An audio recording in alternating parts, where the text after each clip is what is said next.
My name is Susan Agapie. Make sure you pronounce the E at the end. I was born and raised in Romania. We came to America when I was 4. We came to America because my dad was persecuted. He was a pastor in Romania and during communism and all that fun stuff. Basically, I probably said praise Jesus before I said a lot of other words. God moves in my life. I like to say that he is a funny man. There's proof. Psalms chapter 2, it says, he who sits in the heavens shall laugh. It's proof. It's in the Bible. He who sits in the heavens shall laugh.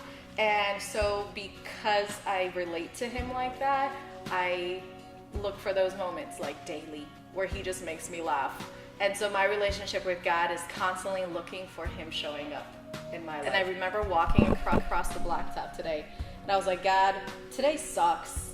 I'm stressed, my face is feeling it, and I'm going through this list, and out walks one of my students. And first thing out of his mouth, 10-year-old boy says, look at that beautiful lady. And I just stopped. I literally froze. That was God saying, hey Susan, all those thoughts that Satan keeps putting in and all those little seeds of you're not worthy and you're not good enough and look how you can't handle this. God interrupted that and sent this little boy. And I just froze. And I looked at him and I'm like, Manny, I love you. And he goes, I know, Miss Agapie, I love you too. And I was like, you say these things to your mama, right? And he's like, you are like my mama. And of course I say it to my mama. And I was like, God just spoke through the voice of a 10-year-old boy. And he does that. He does that daily. I got into special ed mostly because my sister, she adopted through the foster system 7 children who all have special needs. And I remember her just telling me different stories of how she would have to fight the teachers or the administration, and they just weren't seeing the value in her children, but they were seeing her disabilities above their abilities. And again, academics aside, these kids need to know that they're valued. So they'll say, Miss Agapie, I finally feel like somebody cares.